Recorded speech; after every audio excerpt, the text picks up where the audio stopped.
And many of you who've watched my video have seen an East End Christmas of Christmas past. Well, in this little episode, you're invited to a West End Christmas of Christmas past. A very different affair to that in the East End. But in this video, we'll learn about many of the traditions that we still enjoy today in some form or other, how they came about. Christmas back then was rather different, and particularly before the mid and late Victorian eras, was celebrated very differently. Our ancestors would be shocked at how early we begin celebrating Christmas with decorations and present buying and things like that.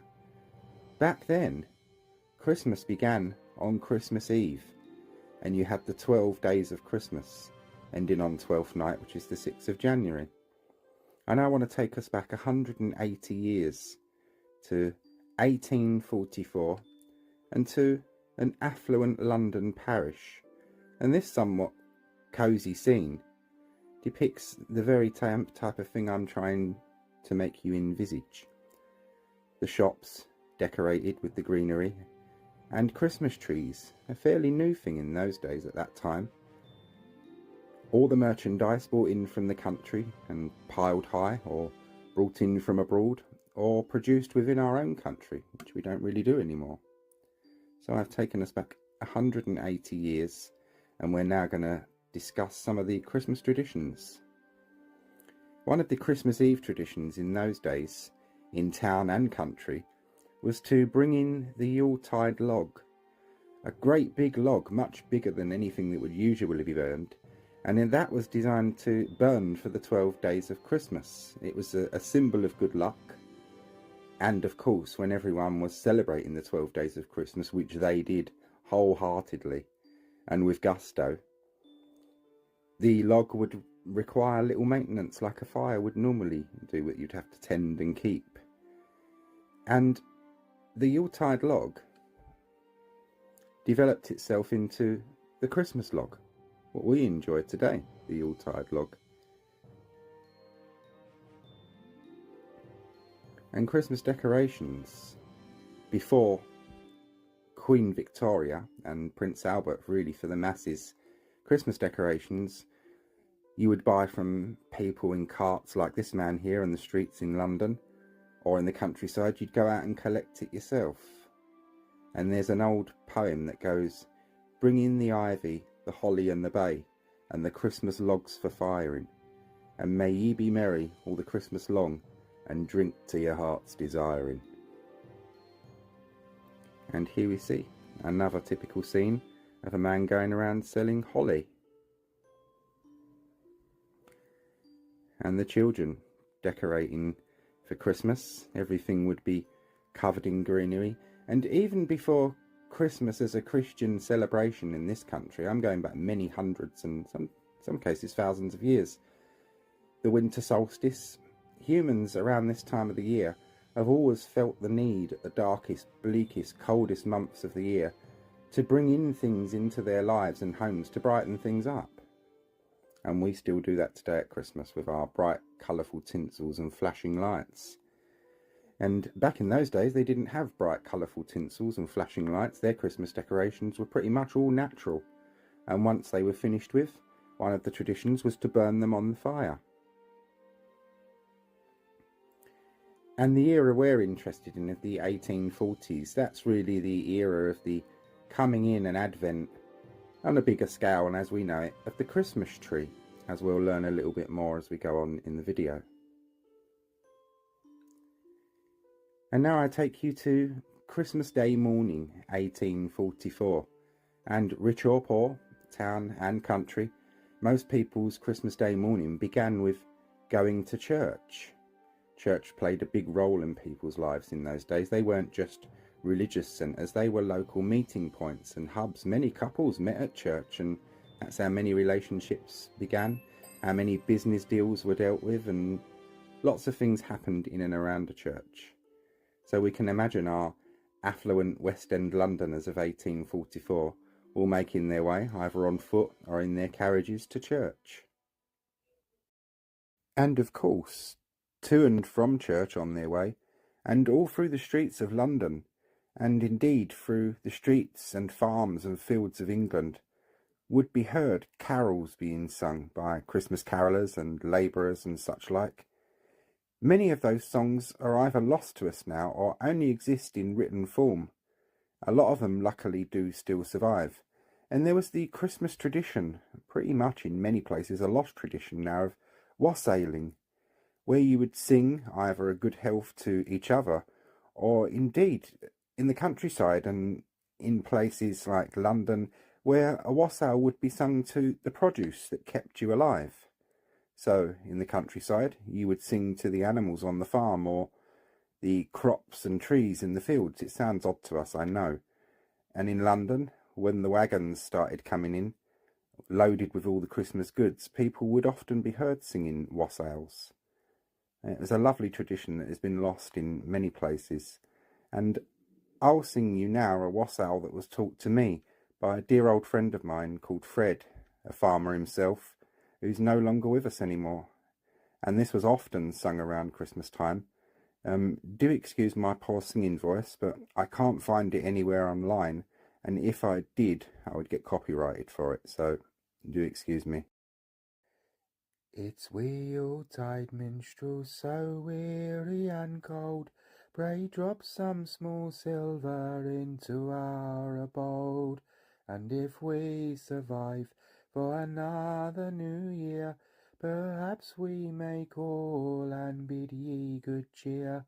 We know by the sky that we are not too high, and we know by the stars that we are not too far. We know by the moon that we are not too soon, and we know by the ground that we are within sound. It's we Yuletide minstrels, so weary and cold, pray drop some small silver into our abode, and may ye be merry all the 12 days long, with a log in your fire and a good cheery song. It's we Yuletide minstrels, so weary and cold, pray drop some small silver into our abode. And after that would come the customary shout of wassail, and everyone would shout drink ale, and they would drink, usually punch or whatever other alcoholic substance they had to hand. And it's a tradition that, lovely enough, still goes on in many country places today. Very rare in London, if happens at all. And back then, of course, the countryman would wassail the trees and the animals, and the rich man in London, he would wassail his family and friends. And here's a scene from that era of a widower taking 2 glasses to the grave of his late wife to wassail and remember the good times. Our ancestors were very superstitious and very earthy people in those days. And the farmer feeds us all. Wassail. And the Christmas dinner, of course. The West End Christmas dinner would have been a very fancy affair, as we can see here, a Victorian Christmas feast. And here we see a beautiful dining room set up. This is from the Charles Dickens Museum. Watch out for that one. The full tour will be hitting the page in a few days' time. But for many rich people in the Victorian era, we discussed an East End Christmas where they would get their goose and have it cooked in a pie shop because they didn't have a range or oven big enough to cook such a thing. It was in the Victorian era that the turkey really started taking off, and that many wealthy families would have their turkey bought in and chosen. And here we see such a scene. And unlike with the poor people who would take their meat to a pie shop or a cook shop to be cooked, in a wealthy house in the kitchens below, you would have a range like this. It would be baking hot, and the bit in the centre where you can see the coals would play an important role on cooking the goose or the turkey or the beef, because a lot of rich people liked beef for their Christmas dinner in those days. And that would be cooked on this little instrument that you can see to the left, a great Victorian invention known as a bottle jack and turnspit.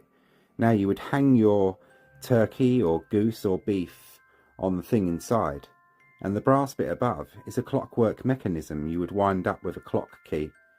You would set the meat going, it would turn round, then you'd hear a loud clunk, then it would turn back, and that middle bit of the range I told you about, you'd place that in front of this, and you'd have the little door at the back so that the cook could open it and check and baste the meat and be busy doing other things.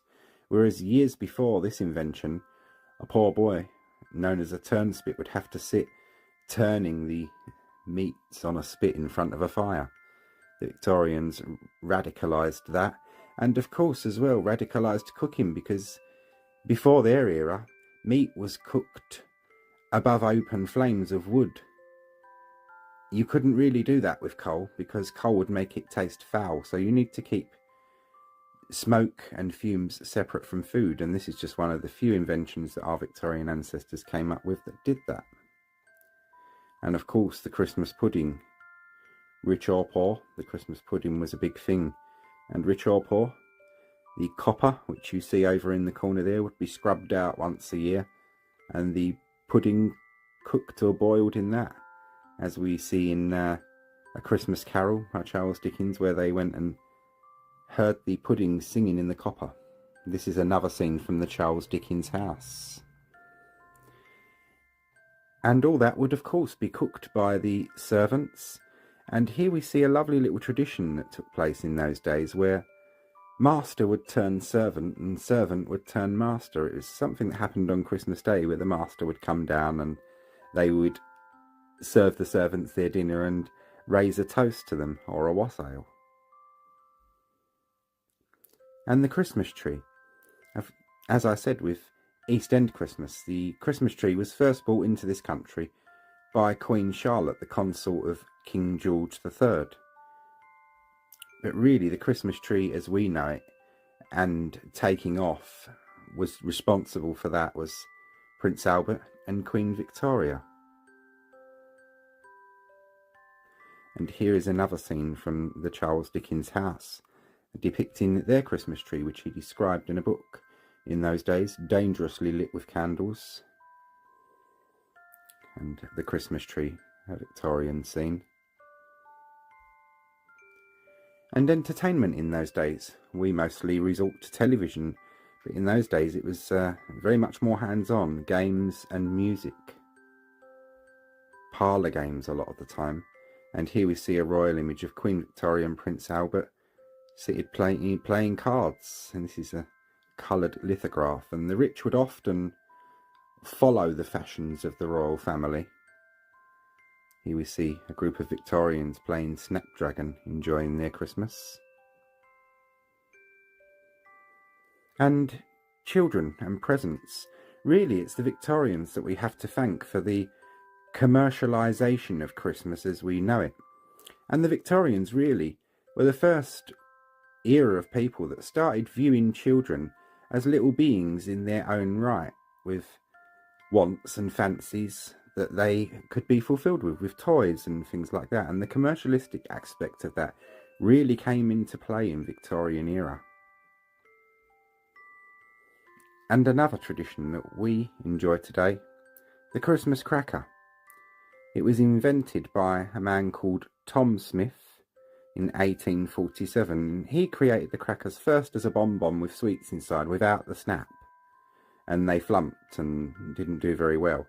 And then he was sitting there one day and he got cold, so he put another log on the fire and it gave an almighty crack, and it gave him the wheeze of introducing the snap to the Christmas cracker.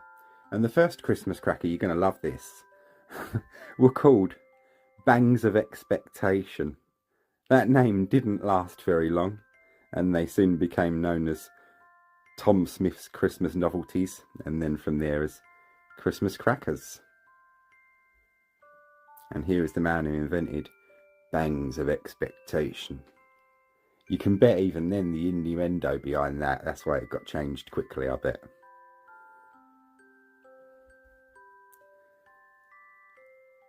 And that, ladies and gentlemen, is our West End Christmas concluded. I hope you all enjoyed. Thank you for watching.